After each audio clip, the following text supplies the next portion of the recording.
The notification arrived at 3:47 a.m. on a Tuesday, cutting through my sleep like a blade. My phone buzzed against the nightstand with an alert I'd programmed myself never expecting to need it. Fraud alert. Unusual spending pattern detected. Multiple, high-value transactions outside normal parameters. Before we jump back in, tell us where you're tuning in from. And if this story touches you, make sure you're subscribed, because tomorrow I've saved something extra special for you. I lay there in the darkness, David breathing steadily beside me, completely unaware that his financial house of cards was about to crumble thanks to the very systems I'd designed to protect us. The irony wasn't lost on me.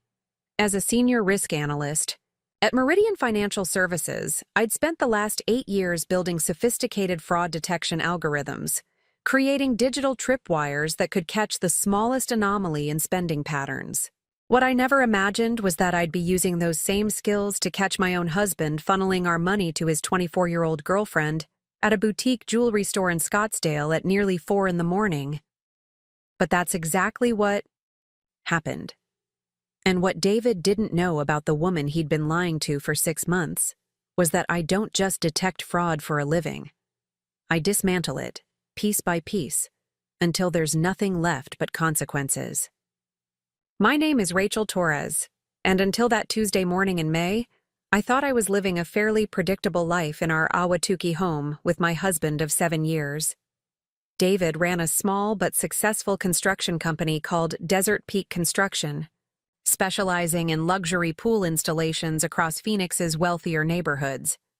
We weren't rich, but we were comfortable.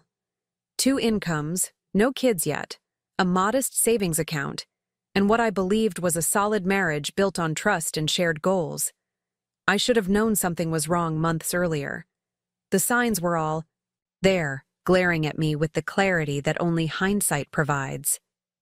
David's sudden interest in working late, his new habit of showering immediately when he came home, the way his phone had become practically grafted to his hand. But the thing about living with someone for 7 years is that you develop a kind of comfortable blindness to gradual changes.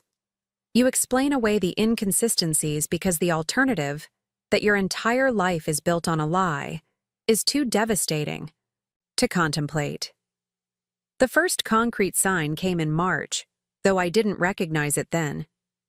David announced he was taking on a big project in Scottsdale, a mansion with an infinity pool overlooking the McDowell Mountains. The timeline was tight, he explained, which meant longer days and working some weekends. The client was demanding but paying exceptionally well enough that we could finally start thinking about that trip to Italy we'd been planning for our anniversary. I was actually proud of him. David had always been ambitious, and landing a high-end client like that felt like validation of all his hard work, building the company from nothing. I even helped him prepare for client meetings, choosing his best shirt, making sure his presentation materials were perfect. Looking back, I realize I was essentially helping him dress up for dates with Stephanie Walsh, though I wouldn't learn her name for another 2 months. The credit card situation started innocuously enough. David asked if he could add some business expenses to our personal cards temporarily, just until the client's first payment cleared. Cash flow, he explained, was tight with such a large project. It made sense. Construction often worked that way, with contractors fronting materials costs and labor before getting paid. I didn't think twice about it. What I didn't know was that David had already maxed out the company credit cards on what I would later discover were romantic getaways to Sedona, expensive dinners at restaurants I'd never heard of, and a custom jewelry shopping spree that would have made a professional athlete blush. By the time he asked to use our personal cards, he was already in deep, using our financial resources to fund a lifestyle with Stephanie that he could never afford on his actual income. My background in financial fraud should have made me more suspicious, but there's a difference between professional paranoia and personal trust. At work, I could spot irregular spending patterns across thousands of accounts in minutes. I could identify shell companies, trace money laundering schemes, and flag suspicious transactions with algorithmic precision. But at home, I was just a wife who trusted her husband when he said he needed help with business expenses. The sophisticated fraud protection system I'd set up on our accounts was originally meant to protect us from external threats. Identity thieves, skimmers, hackers, the usual suspects that keep financial security professionals awake at night. I'd programmed custom alerts for unusual spending patterns, geographic anomalies, and purchase categories that fell outside our normal habits. The system was so sensitive, it would flag anything from a gas purchase more than 50 miles from home to a restaurant bill over $100. What made the system particularly powerful was its machine learning capability. It had been analyzing our spending habits for 3 years, building a detailed profile of our financial behavior. It knew David typically bought gas on Tuesdays and Fridays. It knew I shopped for groceries on Sunday afternoons. It could predict with frightening accuracy when and where we would spend money, which made it extraordinarily good at detecting when someone was spending our money in ways that didn't fit our patterns. The irony was delicious in the most bitter way possible. David had been so careful about hiding his affair in every other aspect, creating fake work schedules, using a burner phone, even going so far as to change his cologne to something I wouldn't recognize on his clothes. But he'd completely overlooked the digital footprint he was creating with every swipe of our credit cards. Every romantic dinner, every weekend getaway, every piece of expensive jewelry was being meticulously documented and analyzed by systems I'd built to protect us. The breaking point came on that Tuesday in May, though the foundation had been cracking for weeks. I'd been getting intermittent alerts about unusual spending patterns, but they were always just barely within the parameters I'd set. A dinner that was expensive, but not impossibly so. A purchase at a store we'd never shopped at before, but in a category that wasn't completely foreign. David had either gotten very good at staying just under my radar, or someone was advising him on how to avoid detection. I later learned it was the latter. Stephanie, despite being 24 and working as a sales associate at a high-end boutique, had a surprisingly sophisticated understanding of financial systems. Her previous boyfriend, according to the private investigator I would eventually hire, had been a financial advisor who'd taught her quite a bit about money management and, apparently, money manipulation. She'd been coaching David on how to structure his spending to avoid triggering obvious red flags. But they made one critical mistake. They assumed that because I worked in fraud detection for a bank, my personal systems would be similar to the relatively simple consumer protections most people have on their accounts.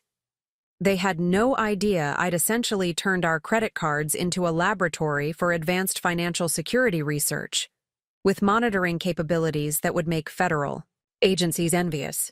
The specific transaction that finally triggered the major alert was a charge for $3,700 at Cartwright & Sons Fine Jewelry in Scottsdale at 3:42 a.m. on a Tuesday. The purchase itself was suspicious enough. We'd never bought anything at a jewelry store that expensive, and certainly not in the middle of the night. But what really caught the system's attention was the pattern of smaller transactions leading up to it. Dinner at a restaurant in Scottsdale the previous Friday. Flowers delivered to an address that wasn't our home the week before. A hotel charge in Sedona that coincided with a weekend David claimed to be working overtime on site. Individually, each transaction might have been explainable. Collectively, they painted a picture that my fraud detection algorithms recognized immediately. Someone was using our accounts to fund a relationship that had nothing to do with our marriage.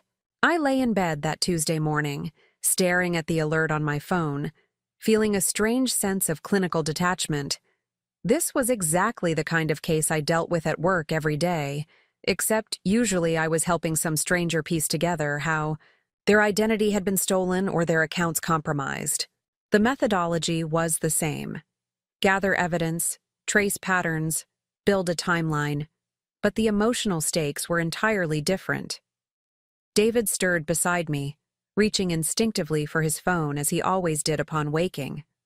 I watched him check his messages, his face illuminated by the blue glow of the screen, looking for any sign of guilt or recognition. there was nothing.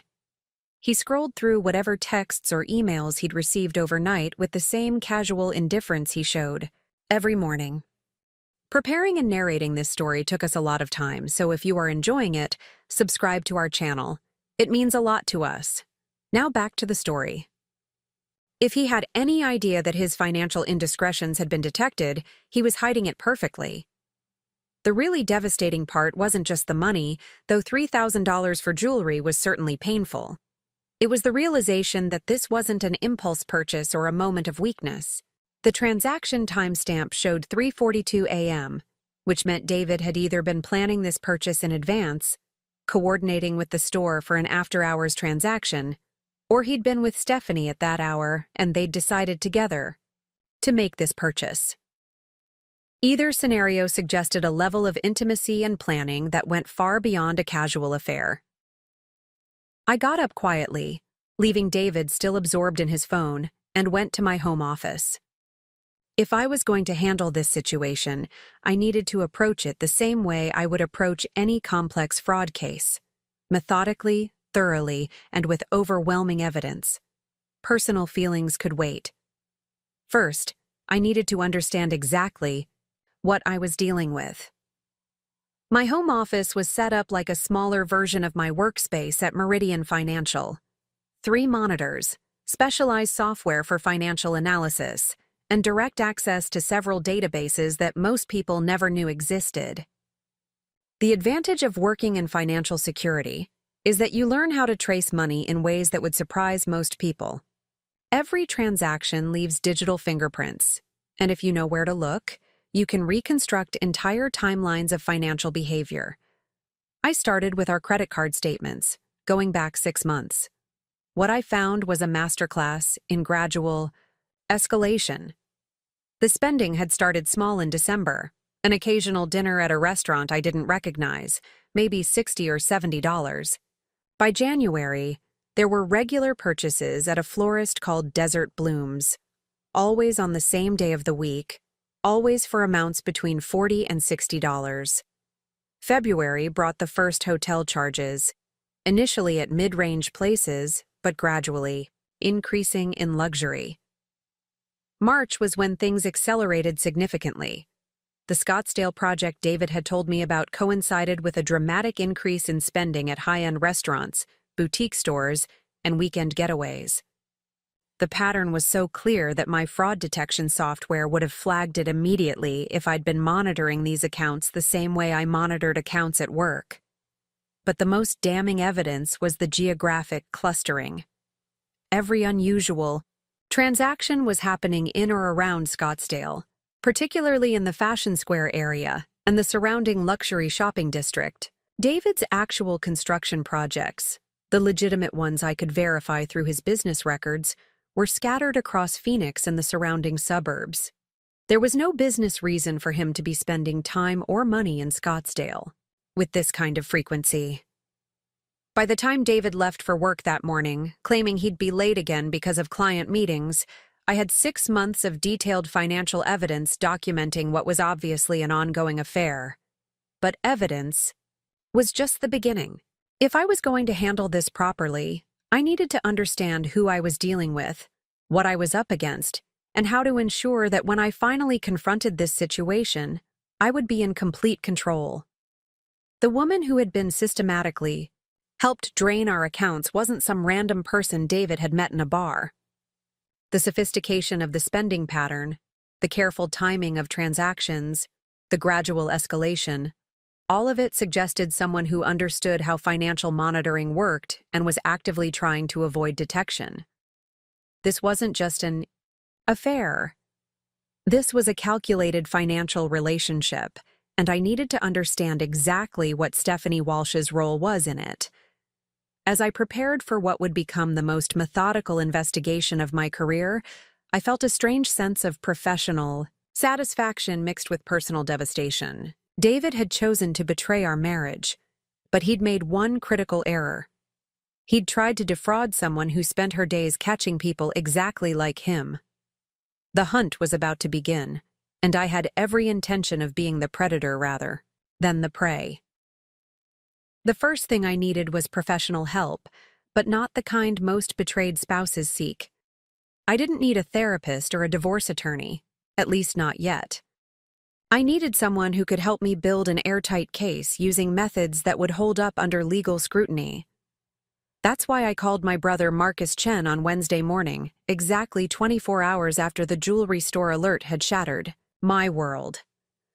Marcus worked as a cybersecurity consultant for major corporations, specializing in digital forensics and data recovery. More importantly, he understood the intersection between technology and human behavior in ways that would prove invaluable for what I was planning. We'd always been close, despite the fact that he lived in Tempe and traveled constantly for work. He was the kind of person who could find digital breadcrumbs that others didn't even know existed. I need your help with something sensitive, I told him over coffee at a small cafe near Arizona State University, far enough from both our usual haunts to ensure privacy. And I need you to promise me that what I'm about to share stays between us until I decide how to handle it. Marcus studied my face with the same analytical intensity he brought to his professional work. We'd grown up together in a household where both our parents were engineers, which meant we'd both inherited a tendency to approach problems systematically, rather than emotionally. It was a trait that had served us both well in our careers, and now it was going to serve me in ways I'd never anticipated.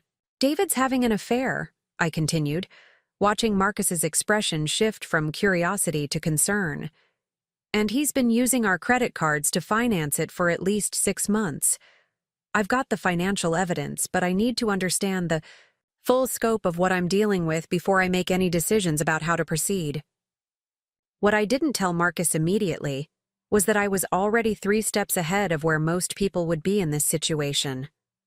While he was absorbing the basic facts of David's betrayal, I was already thinking about surveillance patterns, digital footprints, and the kind of comprehensive intelligence gathering that would give me complete control over the situation when I finally chose to act. Marcus leaned back in his chair, his expression shifting into the focused concentration I recognized from our childhood when he was solving complex puzzles. What kind of help are you looking for exactly? Because if you're thinking about confronting him, you'll want to make sure you have documentation that can't be disputed or explained away. That was exactly what I was thinking, but my goals extended far beyond a simple confrontation. I needed to understand not just what David had been doing, but who he was doing it with, how long it had been going on, and most importantly, what other surprises might be waiting for me. Financial infidelity often came with other forms of deception, and I couldn't afford to be blindsided by revelations I hadn't anticipated. I need a complete digital profile, I explained. Phone records, social media activity, location data, email patterns, everything that can be legally obtained and would help me understand the full timeline and scope of his activities.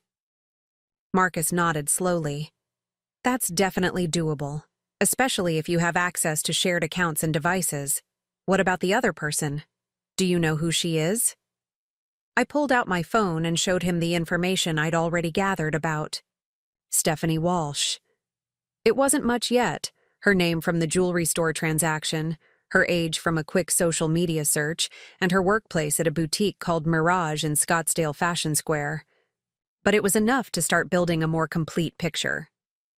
Stephanie Walsh, 24, works in luxury retail, I said. The spending patterns suggest someone who's either financially sophisticated or getting advice from someone who is. She's not just along for the ride, she's actively participating in the financial aspects of this relationship. What I'd discovered about Stephanie in my preliminary research was troubling in ways that went beyond the obvious betrayal. Her social media presence was carefully curated, showing an expensive lifestyle that didn't align with her retail salary. Designer handbags, luxury vacations, jewelry that cost more than most people made in a month. Either she had family money, which seemed unlikely given her background, or she'd been in relationships with financially generous men before David. Marcus was already taking notes on his phone, his mind clearly shifting into professional mode. I can start with social media analysis and cross-reference it with location data if you can get me access to David's phone or computer. But Rachel, I have to ask, what's your endgame here? Because gathering this kind of information suggests you're planning something more complex than just filing for divorce. Oh, he was right, of course. I was planning something more complex, though I wasn't entirely sure what yet. What I knew was that David had made a series of calculated decisions to betray our marriage and steal our money to fund his relationship with another woman. Simply divorcing him and splitting assets wouldn't address the broader injustice of what he'd done, nor would it ensure that there were meaningful consequences for his actions. I'm planning to make sure that when this is over, there are appropriate consequences for everyone involved, I said carefully. David violated our marriage and our financial partnership. Stephanie participated in defrauding our accounts.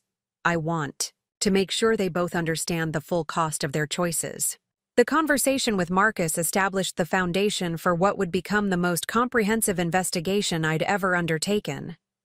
By the time we finished our coffee, we had a detailed plan for gathering information that would give me complete situational awareness before I took any direct action. The next step was understanding Stephanie's role more thoroughly, which meant I needed to observe her in her natural environment. That's how I found myself at Scottsdale Fashion Square on Thursday afternoon, ostensibly shopping for a friend's birthday gift, but actually conducting surveillance on the woman who had been systematically helping my husband drain our bank accounts. Mirage was exactly the kind of upscale boutique that attracted women who viewed shopping as a competitive sport. Designer clothes, accessories, and jewelry displayed like art pieces, with price tags that served as much as status symbols as the items themselves. The kind of place where spending $1,000 on a handbag was considered reasonable, and where the sales associates were trained to identify and cultivate wealthy clients. Stephanie was easy to spot. She matched the photos I'd found on social media, but seeing her in person provided context that digital images couldn't convey. She moved through the store with the confidence of someone who belonged in that environment, helping clients select items that cost more than most people's monthly salaries. Her own outfit, a silk blouse, tailored pants, and shoes that I recognized as designer, suggested either exceptional employee discounts or additional income sources. I spent 45 minutes in the store, pretending to browse while observing Stephanie's interactions with customers and colleagues. What I noticed was her particular skill at reading people, identifying which clients had money and which were just looking. She wasn't just a sales associate, she was a student of human nature, someone who understood how to identify and exploit weaknesses. When she approached me to offer assistance, I had my first direct interaction with the woman who had been participating in the systematic destruction of my marriage. Her smile was professional but warm, her questions about what I was looking for probing but not invasive. She was good at her job, I had to admit. Very good at making people feel understood and valued while simultaneously encouraging them to spend money they probably couldn't afford. "Are you shopping for anything specific today?" she asked, her voice carrying the kind of practiced charm that probably made her very successful at separating clients from their money. "Just browsing," I replied, studying her face for any sign that she might recognize me. "My husband mentioned this place as somewhere I might find something special for a friend's birthday." It was a calculated comment, designed to gauge her reaction to the mention of a husband. Most people would show no reaction at all to such a casual reference. But I caught something, a slight tightening around her eyes, a momentary pause before responding. It was subtle, but I'd spent years reading micro-expressions as part of my fraud detection work. Stephanie Walsh had reacted to the mention of my husband in a way that suggested the concept of married men was not abstract to her. "We do have some beautiful pieces that make wonderful gifts," she said smoothly, recovering quickly from whatever had caused her initial reaction. "What's your price range?" I allowed her to show me several items, using the interaction to assess her personality and methods. She was skilled at reading financial cues, quickly identifying that I could afford higher-end pieces and adjusting her recommendations accordingly. More concerning was her apparent comfort with moral ambiguity. When I mentioned that my husband would probably prefer I didn't spend too much, she suggested several ways to work around that concern, including payment plans that wouldn't show up as large single charges. The interaction confirmed my suspicions. Stephanie wasn't just passively accepting expensive gifts from David. She was actively strategizing about how to maximize financial benefit while minimizing detection. This wasn't a young woman who had stumbled into an affair with a married man. This was someone who understood exactly what she was doing and was approaching it with calculated precision. After leaving Mirage, I drove to a coffee shop in Old Town Scottsdale and called Nicole Park, my closest friend and a fellow financial services professional who worked as a private banker for high-net-worth clients. Nicole had access to information and resources that would be crucial for the next phase of my investigation. I need advice about a delicate situation, I told her over the phone, and I need someone I can trust to help me navigate some complex financial issues. Nicole and I had known each other since graduate school, where we'd both studied financial analysis and risk management. She was one of the few people who understood both the technical aspects of my work and the personal principles that drove my career choices. More importantly, she had connections throughout Phoenix's financial community that could provide insights I couldn't access through official channels. We met that evening at a wine bar in Central Phoenix, far enough from both our professional circles to ensure privacy. I gave Nicole a condensed version of what I'd discovered, focusing on the financial aspects rather than the emotional betrayal. As I'd expected, her response was immediate outrage on my behalf, followed by professional curiosity about the mechanics of what David and Stephanie had been doing. "How much money are we talking about?" Nicole asked, her banker's instincts, immediately focusing on the practical implications. "At least $15,000 over 6 months, I replied. "Possibly more, depending on what I find when I complete the full analysis. But it's not just the amount. It's the systematic nature of it, and the fact that someone was coaching him on how to avoid detection." Nicole's expression darkened. She'd seen enough financial fraud in her career to recognize the pattern I was describing. Someone with financial training helped plan this. The gradual escalation, the timing of transactions, the careful structuring to avoid triggering alerts. That's not accidental. Your husband had help. That confirmed what I'd suspected, but hadn't wanted to acknowledge. David wasn't smart enough to have orchestrated this level of financial deception on his own. Someone with knowledge of fraud detection systems had been advising him, which meant Stephanie's background was more complex than her job at a boutique suggested. "I need to understand who I'm really dealing with," I told Nicole. "And I need to know what other financial surprises might be waiting for me. If they've been this systematic about the credit cards, what else might they have accessed?" Nicole leaned forward, her expression serious. "Have you checked your credit reports? Verified that no new accounts have been opened in your name? Confirmed that your investment accounts and retirement funds haven't been touched?" I felt a chill run down my spine.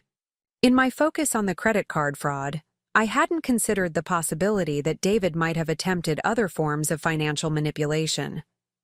With access to personal information and joint financial accounts, he could potentially have done far more damage than just maxing out credit cards.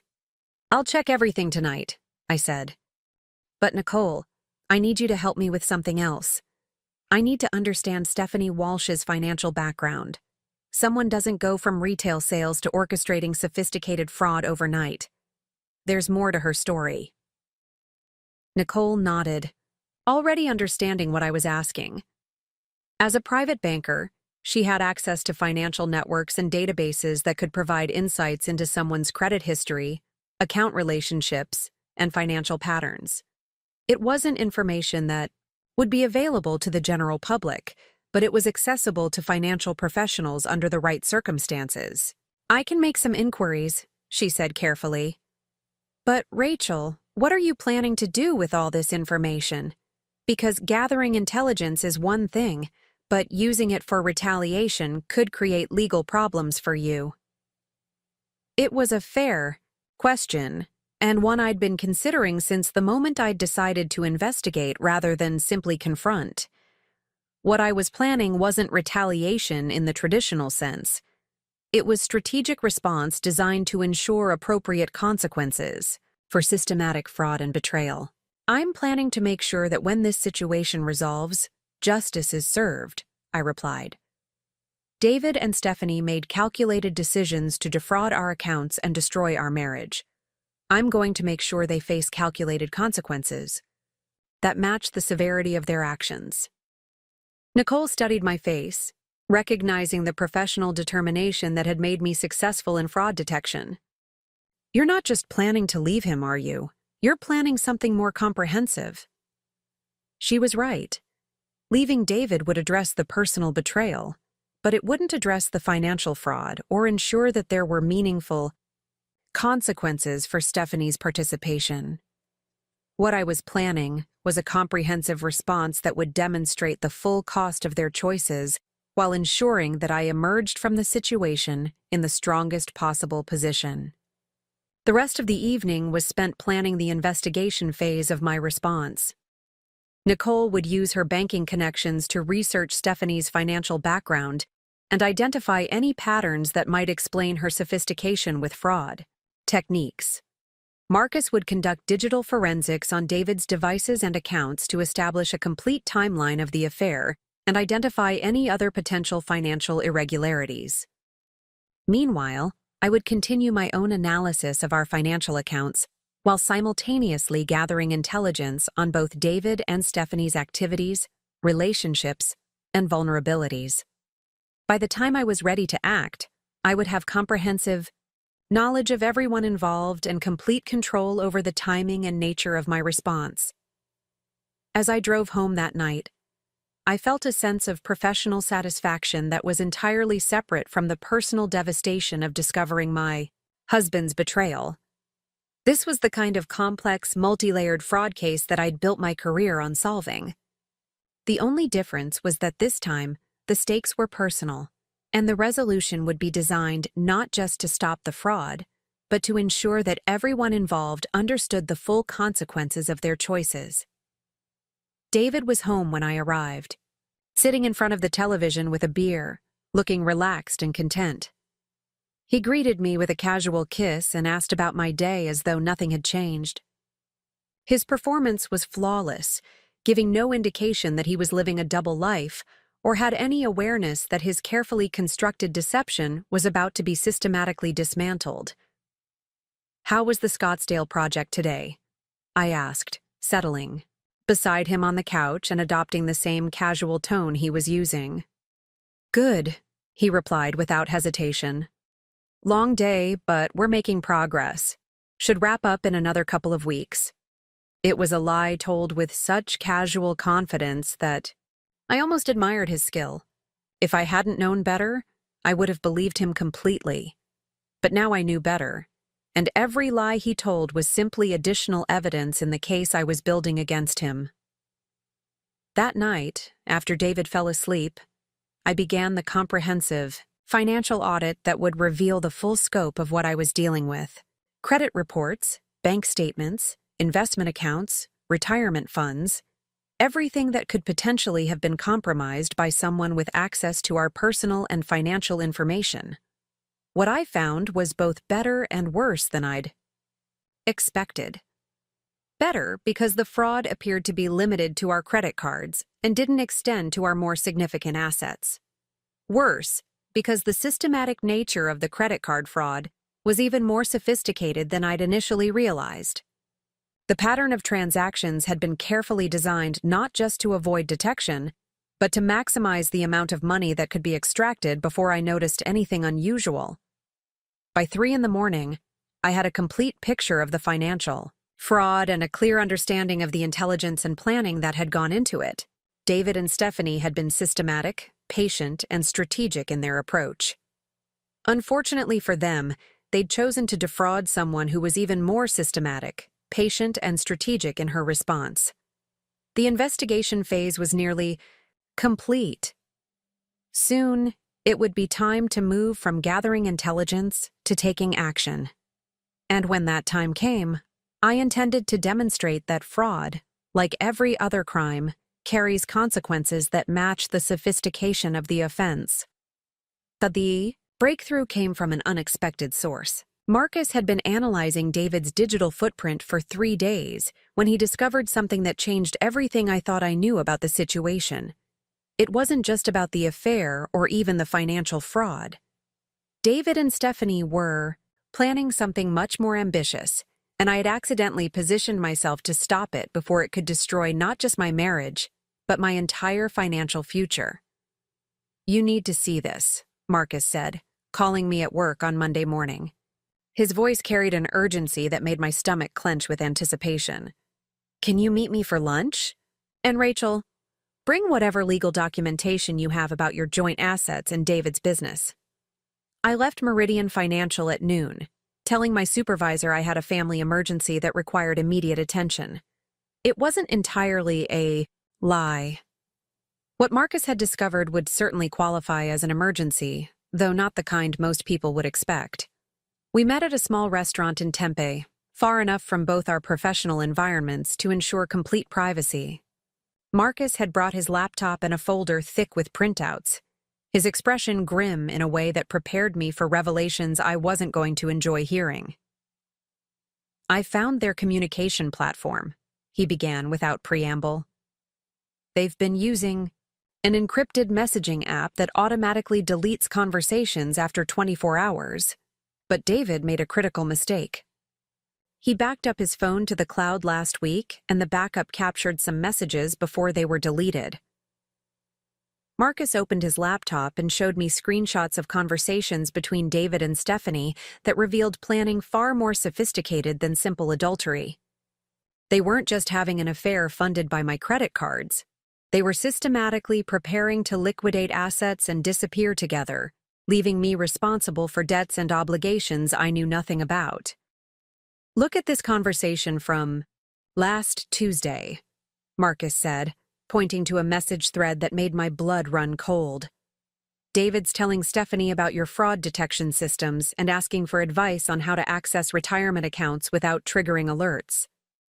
The messages revealed that Stephanie had been researching my professional background, understanding my capabilities, and helping David develop strategies to circumvent the very security measures I'd designed to protect us. She'd been studying me like a case study, learning my patterns and weaknesses while maintaining the pretense of being just another retail employee. But the most devastating revelation was their timeline. According to the messages Marcus had recovered, David and Stephanie were planning to execute their final phase within 2 weeks. David would liquidate our joint investment accounts, transfer the funds to offshore accounts Stephanie had helped him establish, and then both of them would disappear to a country without extradition treaties with the United States. "He's been transferring small amounts to establish the offshore accounts," Marcus explained, showing me banking records he'd uncovered through his digital forensics work. "Nothing large enough to trigger automatic reporting requirements, but consistent, enough to build substantial balances over time." I stared at the evidence spread across the table, feeling a mixture of professional admiration for the sophistication of their scheme and personal fury at the magnitude of their betrayal. This wasn't just marital infidelity. This was premeditated.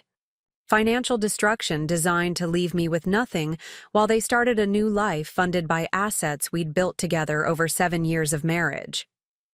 "How much money are we talking about?" I asked, though I was afraid to hear the answer. Marcus consulted his notes. "Based on what I can trace, they've already moved about $40,000 to offshore accounts. But Rachel, your joint investment accounts have over $300,000, and David has signatory authority on all of them." The scope of their planned theft was breathtaking. They intended to steal our entire financial future, leaving me not just divorced but financially devastated.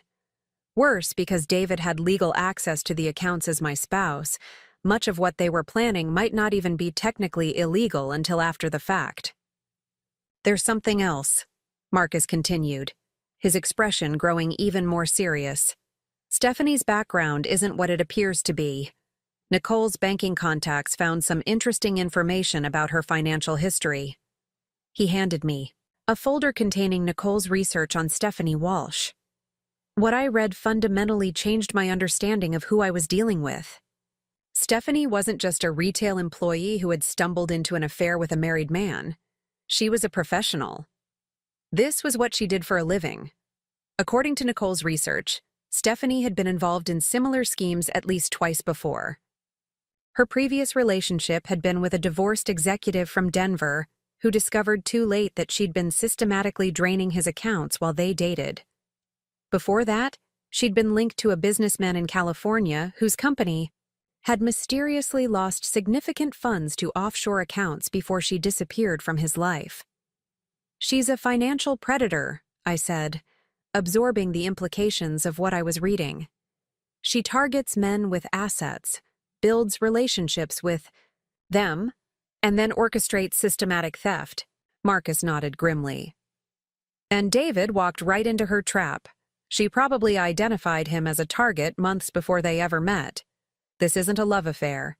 It's a long-term financial crime, and your husband is both an accomplice and a victim."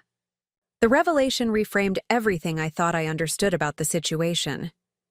David wasn't just an unfaithful husband who had fallen for a younger woman.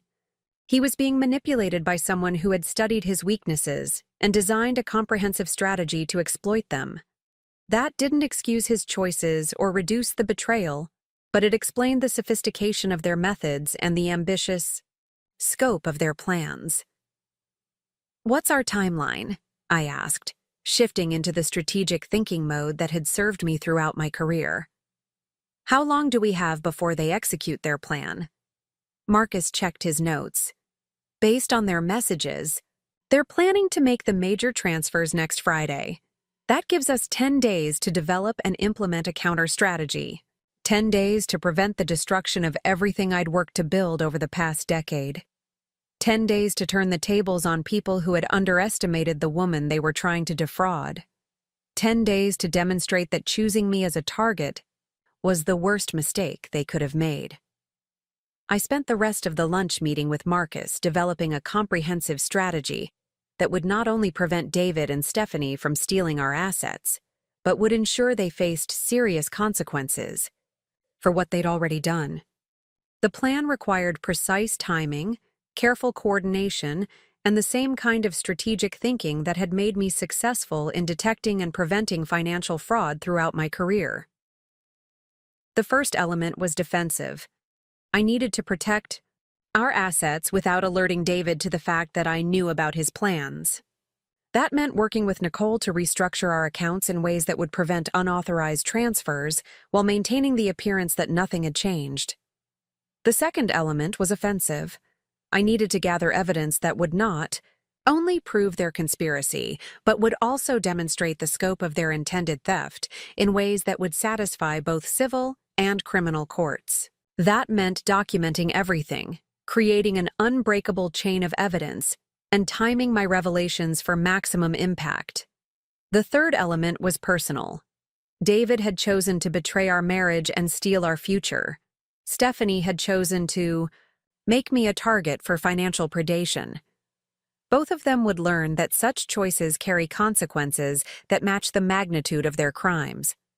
I returned to work that afternoon energized by having a clear plan and a defined timeline. For the first time since discovering David's betrayal, I felt like I was in control of the situation rather than simply reacting to revelations. I was done being a victim. It was time to become the predator. The first step was implementing the defensive measures that would protect our assets. I called Nicole from my office and arranged to meet her that evening to restructure our financial accounts in ways that would prevent David from accessing them while maintaining plausible deniability about my knowledge of his plans.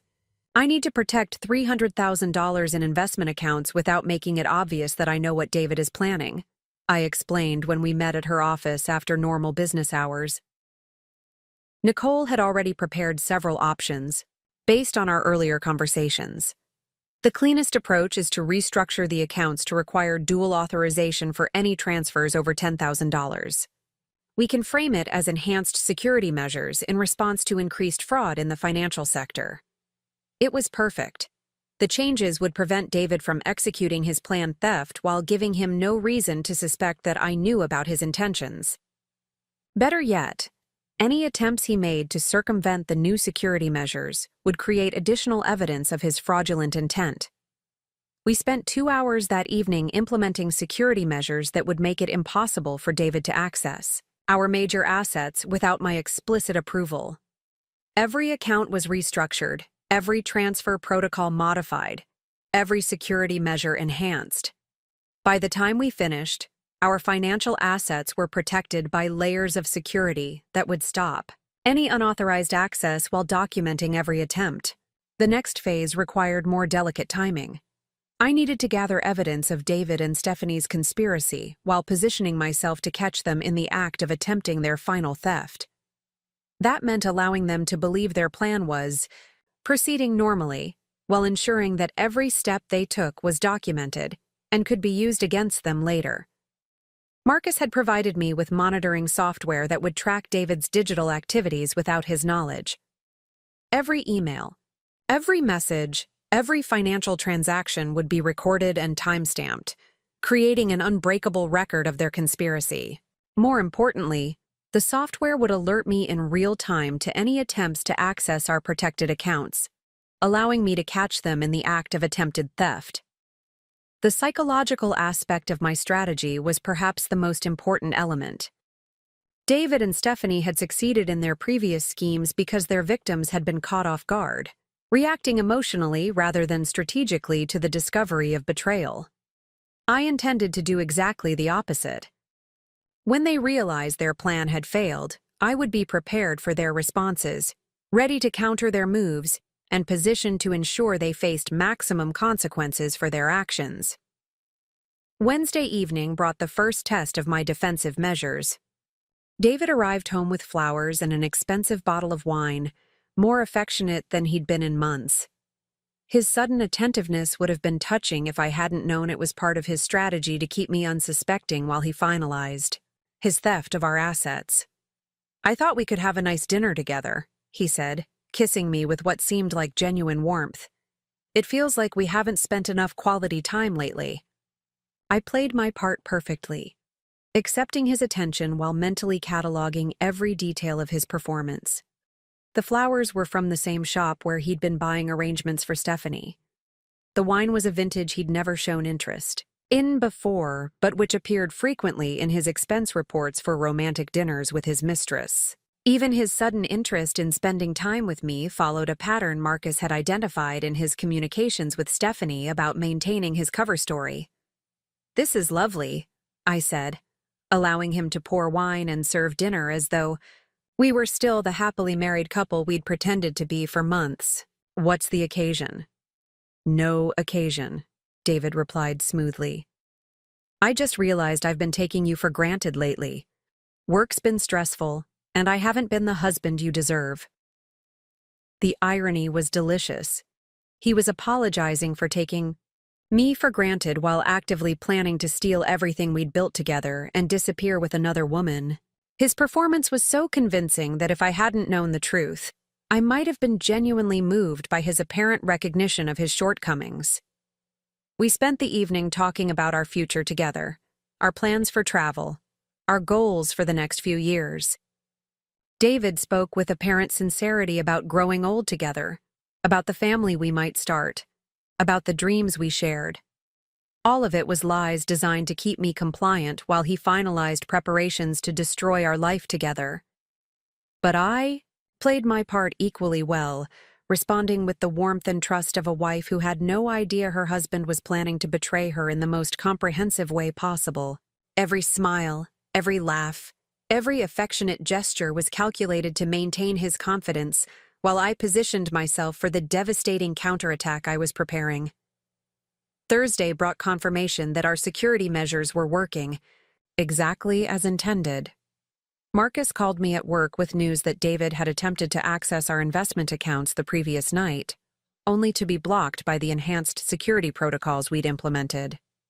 He tried 3 different approaches, Marcus reported. First, he attempted a direct transfer using his normal access credentials. When that failed, he tried to modify the account settings to remove the dual authorization requirement. When that didn't work, he attempted to contact the investment company directly to authorize a transfer over the phone.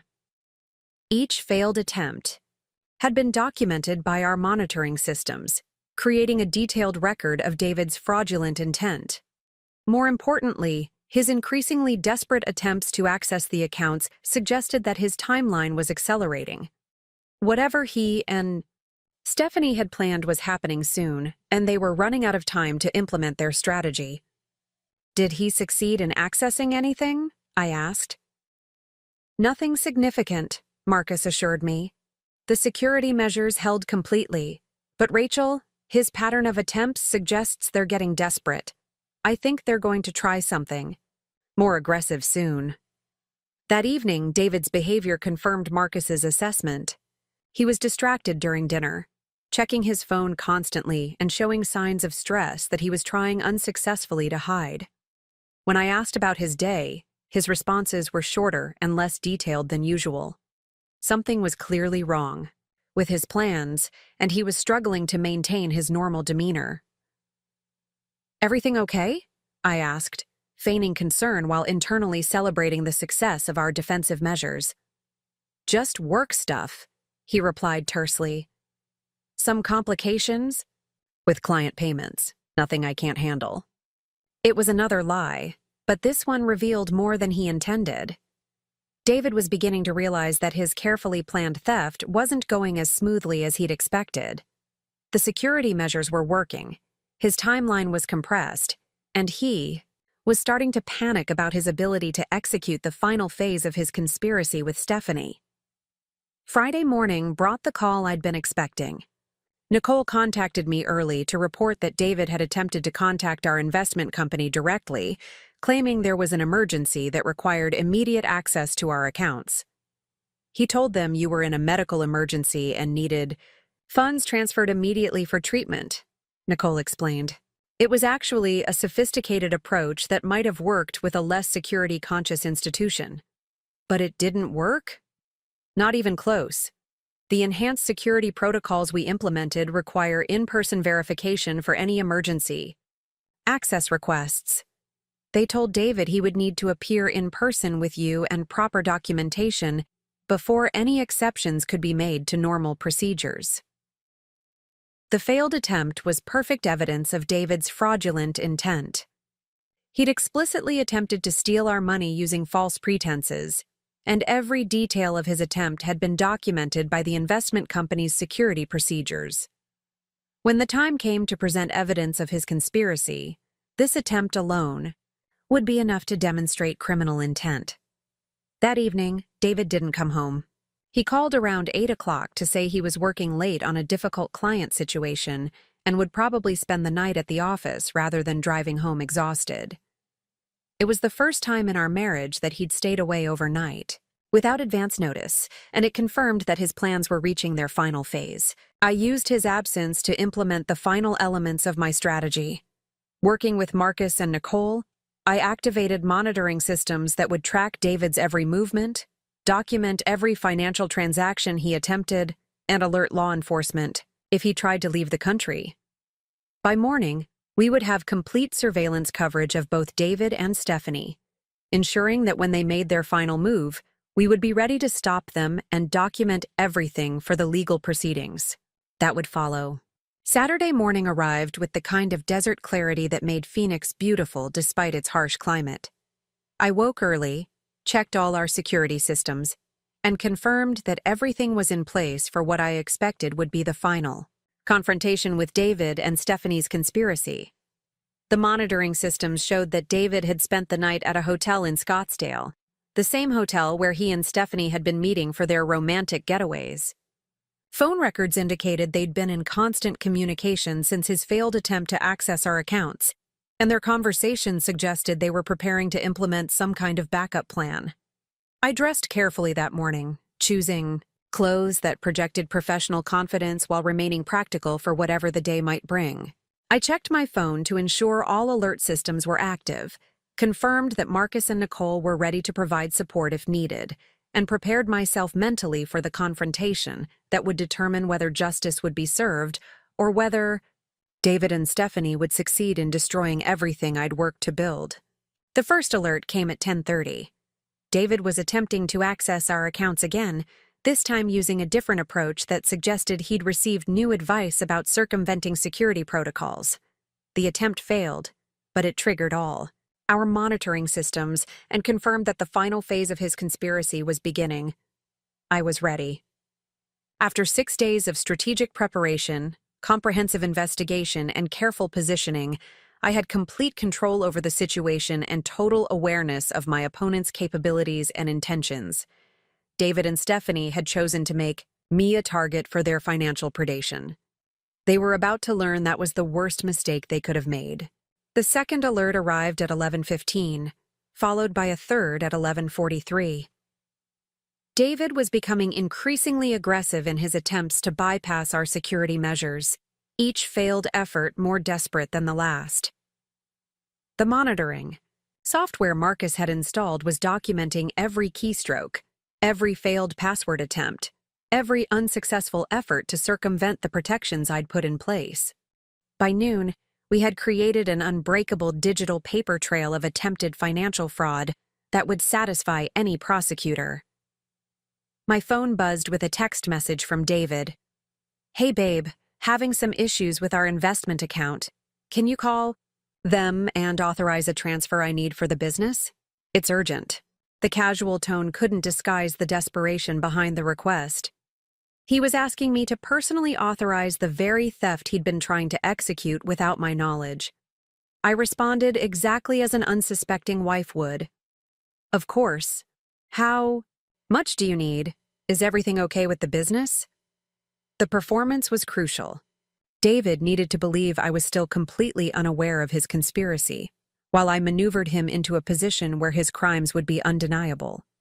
His response came quickly. $50,000 to start. Client payment delays are creating cash flow problems. I'll explain everything when I get home tonight. $50,000 as a starting point, when his real plan involved stealing our entire financial future. He was testing my willingness to cooperate, probably hoping to escalate the requests, once I'd demonstrated compliance with the initial theft. Instead of calling the investment company, I called Marcus. He's making his move. David just asked me to authorize a $50,000 transfer for supposed business purposes. I think they're implementing their backup plan. Marcus's voice carried the focused intensity I'd come to associate with him when he was solving complex problems. Perfect. This gives us exactly what we need. If you authorize a small transfer, he'll think the security measures aren't as comprehensive as they actually are. We can use his confidence against him. The strategy was brilliant in its simplicity. By appearing to cooperate with David's initial request, I would encourage him to attempt progressively larger thefts, each one creating additional evidence of criminal intent. Meanwhile, the monitoring systems would document every step of his escalating fraud, building an unassailable case against both him and Stephanie. I called our investment company and authorized a transfer of exactly $50,000 to David's business account, but with specific conditions that he wasn't aware of. The transfer would be reversible for 72 hours. Every detail would be documented for potential legal proceedings, and any subsequent transfer requests would trigger immediate alerts to law enforcement. David's relief was palpable when I texted him confirmation that the transfer had been authorized. "You're amazing. Thank you for understanding. This will solve our cash flow problems completely." His gratitude would have been touching if I hadn't known he was expressing appreciation for my unwitting cooperation in his planned theft of our life savings. The afternoon brought a flurry of activity from both David and Stephanie. Phone records showed constant communication between them, and Marcus's monitoring systems detected multiple attempts to access additional accounts now that they believed they'd successfully circumvented our security measures. Each attempt was documented, creating a comprehensive record of their conspiracy. At 3:30, my phone rang with a call from Nicole. "Rachel, you need to know that David just contacted our bank asking about international wire transfer procedures. He specifically asked about transfers to offshore accounts and what documentation would be required for large amounts." The pieces were falling into place exactly as I'd anticipated. David believed his initial success with the $50,000 transfer meant he could now proceed with the larger theft he and Stephanie had planned. He had no idea that every move he made was being monitored and documented by systems designed specifically to catch people like him. "How long before he can actually initiate international transfers?" I asked. "With the security measures we've implemented, he can't do anything without your physical presence and biometric verification," Nicole assured me. "But the fact that he's asking suggests they're ready to attempt the final phase of their plan." I spent the rest of the afternoon at Meridian Financial, ostensibly working on routine fraud cases, but actually coordinating the final elements of my response to David and Stephanie's conspiracy. Every detail had to be perfect. When this was over, there could be no doubt about their guilt, no possibility of legal technicalities allowing them to escape consequences, and no chance of them attempting similar crimes against other victims. At 4:45, I received the call I'd been expecting. David's voice carried forced casualness that didn't quite hide his underlying tension. "Rachel, I hate to ask, but could you meet me at the bank tomorrow morning? There are some additional transfers I need to make for the business, and apparently the new security procedures require both of us to be present." Tomorrow was Sunday, which meant David had arranged for special weekend access to our accounts. The level of planning involved confirmed that this wasn't an opportunistic crime, but a carefully orchestrated conspiracy that had been months in the making. "Of course," I replied, matching his casual tone while inwardly celebrating that he was voluntarily walking into the trap I'd prepared. "What time works for you?" 10 o'clock? I know it's early for a weekend, but I really need to get these transfers completed before Monday. The client situation is more urgent than I initially thought." 10 o'clock on Sunday morning would be perfect. The bank would be nearly empty. Providing privacy for what I expected would be a very dramatic conclusion to David's criminal conspiracy. More importantly, the weekend timing meant that law enforcement would have additional time to respond when David's attempted theft triggered the alerts I'd programmed into our security systems. That evening, David came home with an expensive bottle of champagne and an elaborate dinner from our favorite restaurant. His mood was celebratory, clearly anticipating the successful completion of his theft of our assets. He spoke enthusiastically about our future together, describing plans for renovating our house and taking the European vacation we'd discussed for years. "After tomorrow's business transfers clear, we'll have much more financial flexibility," he said, raising his champagne glass in a toast. "To our future together and the success of Desert Peak construction." I clinked my glass against his, matching his smile while thinking about the prison sentence he'd be facing once his crimes were fully documented. "To our future," I agreed, meaning something entirely different than what he imagined. The evening passed in surreal domestic normalcy. We watched a movie, shared dessert, and went to bed together as though we were still the happily married couple we'd once been. David fell asleep easily, his conscience apparently untroubled by his plans to destroy our marriage and steal our life savings. I lay awake beside him, reviewing every element of the strategy I would implement in less than 12 hours. Sunday. Morning arrived with the kind of perfect Arizona weather that made Phoenix attractive despite its summer heat. Clear skies, comfortable temperature, and unlimited visibility. Perfect conditions for the most important performance of my life. I dressed conservatively but professionally, choosing clothes that would photograph well for the media coverage I expected would follow David's arrest. Every detail mattered. When this story became public, I wanted to appear as the competent professional who had outsmarted sophisticated criminals, not as an emotional victim who had stumbled into accidentally preventing a crime. David was unusually attentive during breakfast, making conversation about our weekend plans and expressing appreciation for my willingness to help with his business banking needs. His performance was flawless, giving no indication that he was preparing to commit the most serious crime of his life. We arrived at the bank exactly at 10 o'clock. Nicole was waiting for us, along with two other bank officials I didn't recognize.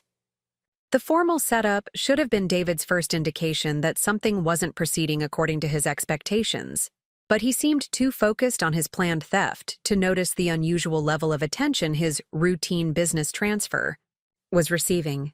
"Good morning," Nicole said formally, shaking both our hands with professional courtesy. "I understand you need to authorize some significant transfers this morning.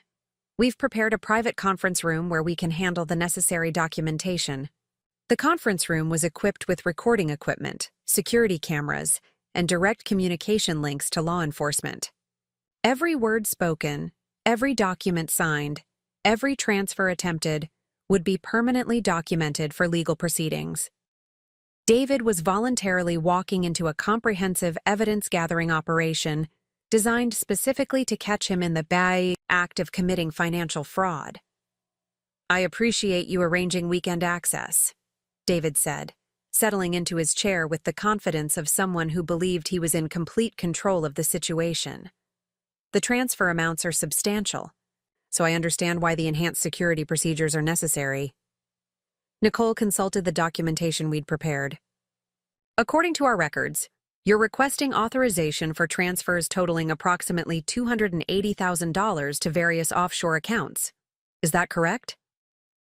David's momentary surprise at the specific amount mentioned was quickly covered by a nod of confirmation. "Yes, that's correct.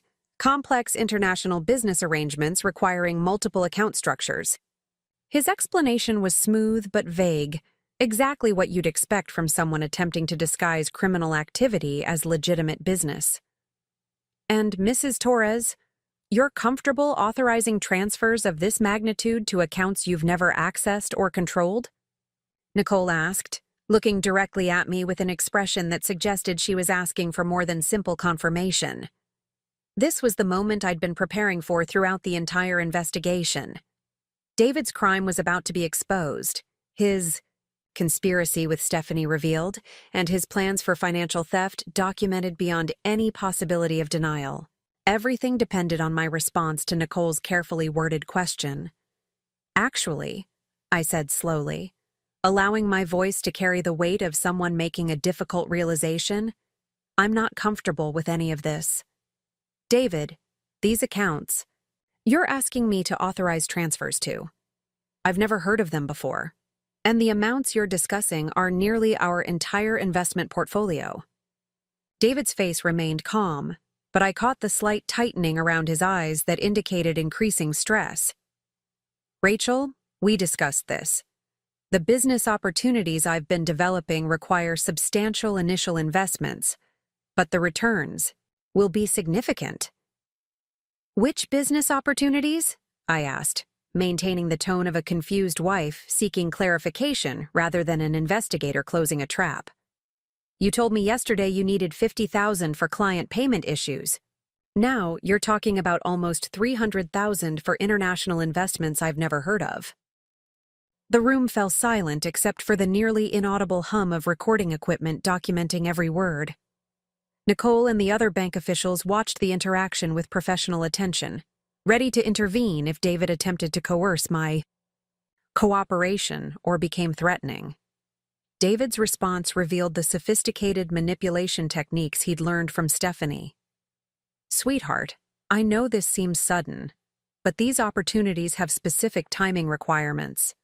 The initial $50,000 was just the beginning. The real potential requires larger investments, and the window for participation is closing rapidly." "What opportunities, David? Specifically?" I leaned forward, adopting the body language of someone seeking detailed information, rather than someone who already knew the truth. "If we're risking our entire financial future, I need to understand exactly what we're investing in." For the first time since I'd known him, David appeared genuinely uncertain about how to respond. His prepared explanations assumed my unquestioning cooperation, not detailed questioning about the specifics of his supposed business ventures. The silence stretched uncomfortably as he struggled to invent plausible details for fictional investments. Import-export opportunities, he finally said. Working with international partners to develop supply chains for construction materials. It's complex, but the profit margins are extraordinary. It was a reasonable-sounding explanation that would probably satisfy most people, but it had one critical flaw. David's construction company specialized in pool installation and had never been involved in international trade of any kind. His explanation was plausible enough to work with strangers, but completely inconsistent with his actual business history. That's interesting, I said thoughtfully. But David, Desert Peak Construction has always focused on local pool installation. When did you develop expertise in international supply chain management? And who are these international partners you're working with? David's discomfort was becoming increasingly visible. He shifted in his chair, checked his phone unnecessarily, and showed other signs of stress that suggested he was beginning to realize his carefully planned theft wasn't proceeding as smoothly as he'd expected. The opportunities developed through networking with other contractors, he said, his voice carrying less confidence than before. Sometimes business growth requires expanding beyond traditional areas of expertise. Nicole chose that moment to interject with devastating precision. Mr. Torres, our fraud prevention systems have been monitoring some unusual activity on your accounts that I think we should discuss before proceeding with any large transfers. The words hit David like a physical blow. His face went pale, and for the first time since entering the bank, he looked genuinely frightened. The mention of fraud prevention monitoring meant his carefully hidden activities had been discovered, documented, and analyzed by professionals who understood exactly what he'd been attempting to do. What kind of unusual activity? He asked, though his voice suggested he already knew the answer.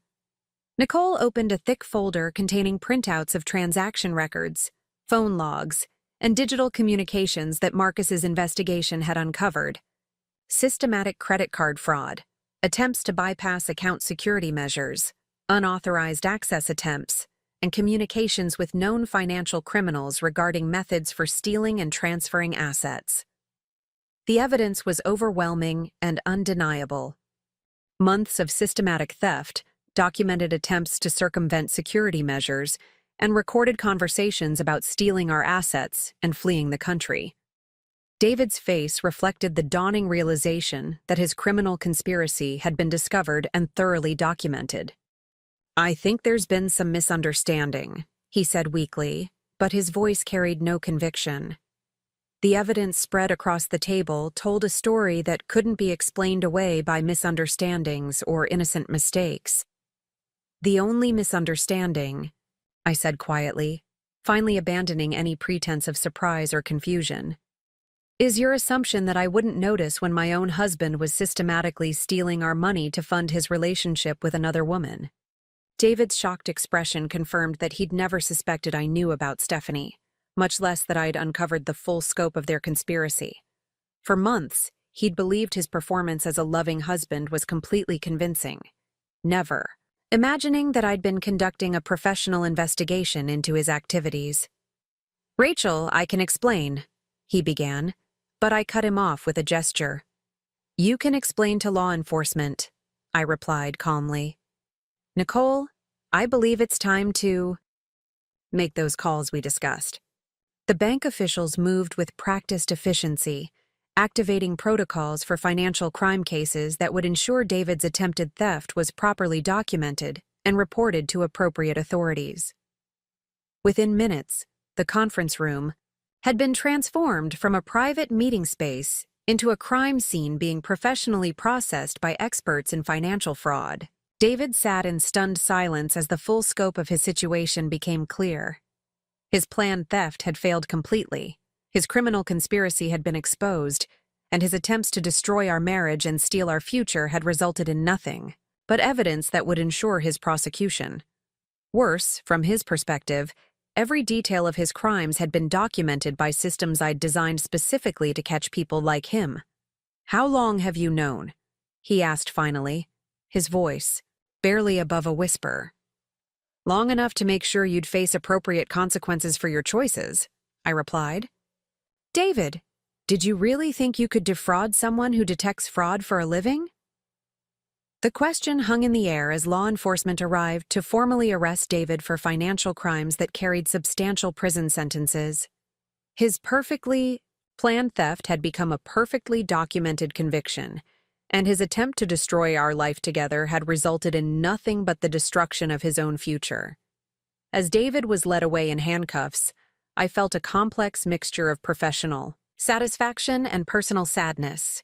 Justice had been served with the precision I'd promised myself when this investigation began, but the cost had been the complete destruction of a marriage I'd once believed was built on love and trust. The morning that had begun with David's confident expectation of stealing our life savings ended with his arrest for crimes that would result in years of imprisonment. His partnership with Stephanie Walsh had evolved from systematic theft to comprehensive prosecution, and their dreams of disappearing together with our money had become nightmares of legal consequences they'd never anticipated. I remained in the conference room as bank officials completed their documentation, thinking about the investigation that had brought us to this moment and the justice that had finally been served. David had made the mistake of choosing someone as his victim who possessed the knowledge, resources, and determination to ensure his crimes carried appropriate consequences. Now it was time to ensure that Stephanie Walsh faced similar justice for her role in the conspiracy that had nearly destroyed everything I'd worked to build. Stephanie Walsh was arrested 3 hours later at her apartment in Scottsdale, where federal agents found evidence that confirmed her role as the mastermind behind multiple financial fraud schemes spanning several years. Her laptop contained detailed profiles of previous victims, sophisticated strategies for bypassing security systems, and communications with other criminals operating similar operations across the southwestern United States. The arrest operation was coordinated by Detective Carmen Rodriguez of the Phoenix Police Department's Financial Crimes Unit, who had been investigating reports of systematic relationship fraud targeting wealthy individuals throughout Arizona. My case against David and Stephanie provided the breakthrough evidence she needed to connect multiple unsolved fraud cases to a broader criminal network. "Mrs. Torres, your documentation is the most comprehensive evidence package we've seen in a financial fraud case," Detective Rodriguez told me during our meeting at police headquarters the week after the arrests. "The systematic approach you took to gathering evidence has given us everything we need, not just for successful prosecution, but for connecting these defendants to other crimes they've committed." The scope of Stephanie's criminal enterprise was staggering. According to Detective Rodriguez's investigation, she had been operating sophisticated fraud schemes for at least 5 years, targeting men with substantial assets and systematically draining their accounts before disappearing. Her victims included a retired aerospace engineer in Tucson who lost over $400,000, a restaurant owner in Flagstaff whose business was destroyed by her theft of operational funds, and a Phoenix attorney whose reputation was ruined when she emptied his client trust accounts. "The pattern is always the same," Detective Rodriguez explained, showing me files from the other cases. "She identifies wealthy targets through social media and professional networking, builds romantic relationships designed to gain access to their financial information, and then systematically drains their accounts using techniques that suggest considerable knowledge of banking security systems." What made Stephanie particularly dangerous was her ability to manipulate her victims into willing participation in their own financial destruction. She didn't simply steal money, she convinced her targets to authorize transfers, bypass security measures, and even lie to financial institutions on her behalf. By the time they realized they'd been defrauded, she had disappeared with their assets and moved on to new victims in different locations. David wasn't her first married target, Detective Rodriguez continued. She specifically sought out men in committed relationships because their emotional vulnerability made them easier to manipulate, and their established financial histories gave her access to larger amounts of money. The investigation into Stephanie's background revealed a criminal sophistication that explained the elaborate nature of her conspiracy with David. She had studied psychology in college before dropping out to pursue what was essentially a career in financial predation. Her knowledge of human behavior, combined with technical training she'd received from previous criminal associates, made her extraordinarily effective at identifying and exploiting the weaknesses of her targets. The legal proceedings moved forward, with the efficiency that comprehensive evidence makes possible. David was charged with multiple felonies including financial fraud, conspiracy to commit theft, and attempted money laundering. Stephanie faced similar charges plus additional counts related to her previous victims and her role as the leader of the criminal conspiracy. David's attorney attempted to negotiate a plea agreement based on claims that he had been manipulated by Stephanie, but the evidence I had gathered demonstrated his willing and enthusiastic participation in planning the theft. The recorded conversations Marcus had recovered showed David actively strategizing about how to circumvent security measures and discussing methods for transferring stolen funds to offshore accounts. "Your husband wasn't a victim," the prosecutor explained during one of our preparation meetings.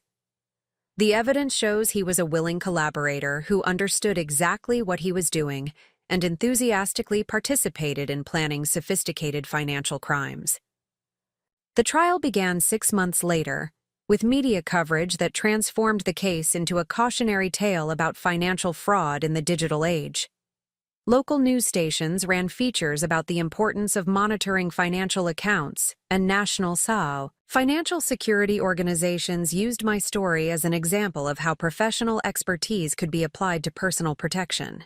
My testimony as the primary witness was the centerpiece of the prosecution's case.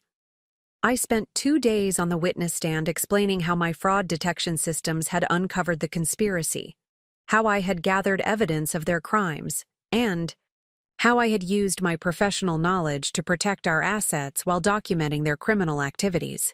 "Mrs. Torres, you essentially conducted a professional investigation into your own husband's criminal activities," the prosecutor said during my testimony. "Can you explain to the jury why you chose that approach rather than simply confronting him when you first discovered his fraud?" "Professional experience taught me that financial criminals often have backup plans and hidden assets," I replied, addressing the jury directly. "If I had confronted David immediately, he might have been able to execute alternative theft strategies or destroy evidence of his crimes. By conducting a thorough investigation first, I ensured that when he was finally caught, there would be no possibility of him escaping consequences or victimizing others." The defense attorney's attempts to portray David as a victim of manipulation were undermined by the recorded evidence of his enthusiastic participation in planning the theft. Audio recordings captured him discussing methods for bypassing security systems, expressing excitement about their planned escape to countries without extradition treaties, and strategizing about how to maximize the amount they could steal before I discovered their activities. Stephanie's trial revealed the full scope of her criminal enterprise and her role as a professional financial predator. Evidence presented by the prosecution showed that she had stolen over $2 million from various victims over 5 years, using increasingly sophisticated methods to avoid detection and prosecution. The defendant operated what can only be described as a criminal business, the prosecutor argued during closing statements. She systematically identified wealthy targets, manipulated them into romantic relationships, and then executed comprehensive theft of their assets using techniques that demonstrate extensive criminal sophistication. The jury deliberated for less than 4 hours before returning guilty verdicts on all charges against both defendants. David was sentenced to 8 years in federal prison, followed by 5 years of supervised probation. Stephanie received a 15-year sentence that reflected both the scope of her crimes and her role as the leader of the criminal conspiracy. During the sentencing hearing, I was given the opportunity to address the court about the impact of their crimes. I spoke not just about the financial damage they had attempted to cause, but about the broader implications of their systematic abuse of trust and their targeting of victims who had believed they were in loving relationships. Your Honor, these defendants didn't just attempt to steal money, I said, addressing the judge while David and Stephanie sat at the defense table, avoiding eye contact. They systematically destroyed trust, manipulated emotions, and turned intimate relationships into weapons for financial predation. Their crimes represent a fundamental violation of the bonds that allow people to build lives together. The judge's response reflected understanding of the broader social damage caused by relationship fraud. The defendants' crimes strike at the foundation of personal relationships and financial security that our society depends on. The sentences imposed today reflect not just the financial harm they caused, but the systematic abuse of trust that made their crimes possible. The civil proceedings that followed the criminal convictions allowed me to recover the funds that had been stolen and secure additional compensation for the costs of investigation and legal representation. Stephanie's assets, including luxury items purchased with stolen money, were seized and liquidated to provide restitution to her various victims. More importantly, the comprehensive documentation I had gathered enabled law enforcement to identify and contact other victims who hadn't realized they had been systematically defrauded. Several people came forward with similar stories of financial manipulation, leading to additional charges and longer sentences for both defendants. The investigation also revealed that David's construction business had been failing for over a year before he met Stephanie. His apparent success and the financial stability I thought we shared had been carefully constructed illusions designed to hide his business failures and mounting debts. Meeting Stephanie hadn't corrupted an honest man. It had provided a failing businessman with criminal methods to solve his financial problems. I thought I knew him, I told Detective Rodriguez during one of our final meetings. 7 years of marriage, and I had no idea that the man I was living with was capable of systematic deception on this scale. That's what makes financial predators like Stephanie so dangerous, the detective replied. They don't just steal money. They teach their victims to become criminals themselves, turning honest people into willing participants in their own destruction. 6 months after the trials concluded, I received an unexpected visitor at my office at Meridian Financial. Tom Bradley, the private investigator who had assisted with gathering evidence for the criminal cases, brought news about Stephanie's criminal network that provided closure to aspects of the case I hadn't fully understood. We traced her activities back further than anyone initially realized, Tom explained, showing me files that detailed Stephanie's criminal career. She's been operating relationship fraud schemes since she was 19 years old. Your case was just the latest in a pattern that goes back almost a decade. The investigation had revealed that Stephanie was part of a loose network of criminals who shared information about techniques, targets, and methods for avoiding prosecution. Her laptop contained communications with similar criminals operating in other states, suggesting that relationship fraud was becoming an increasingly organized and sophisticated criminal enterprise. The good news is that your case has become a model for how to investigate and prosecute these crimes, Tom continued. Law enforcement agencies across the country are using your documentation methods as training examples for financial crime investigators. My professional reputation had been enhanced rather than damaged by the public attention surrounding the case.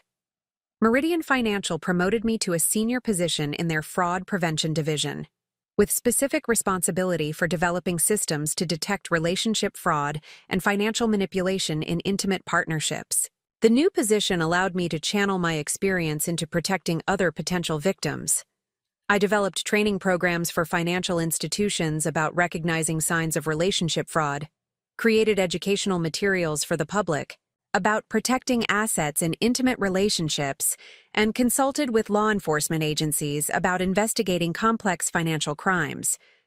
Marcus parlayed his role in the investigation into a consulting business specializing in digital forensics for personal protection. His expertise in monitoring systems and evidence gathering made him highly sought after by attorneys handling divorce cases and individuals who suspected they were being financially manipulated.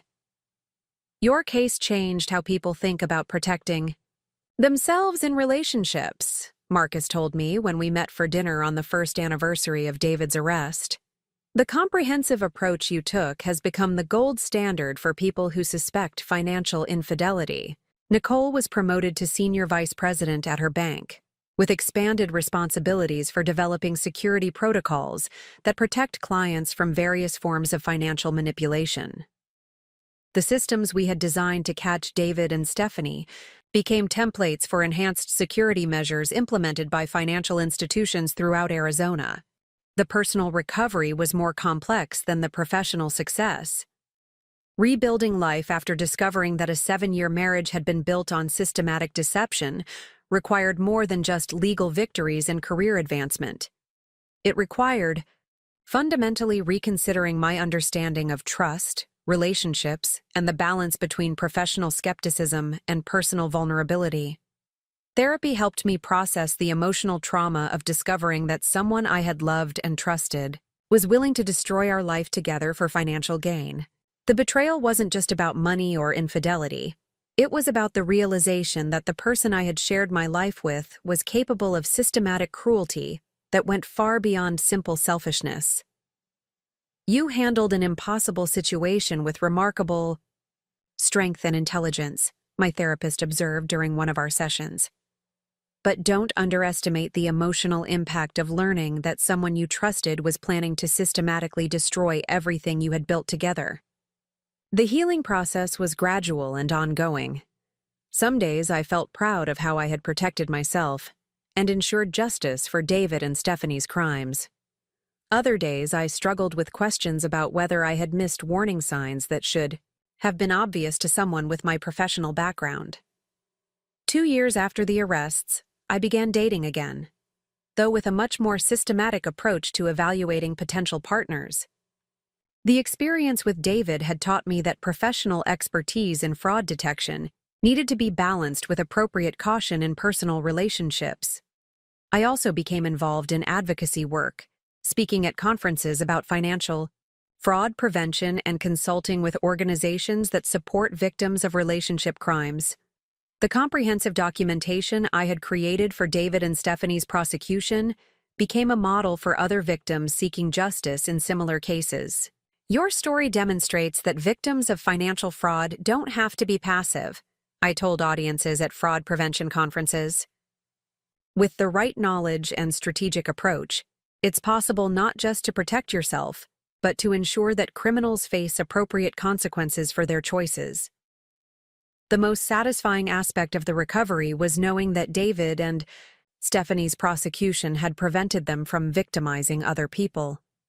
The sentences they received ensured that they would be unable to continue their criminal activities for many years, and the publicity surrounding their case served as a warning to other potential victims about the sophistication of modern relationship fraud.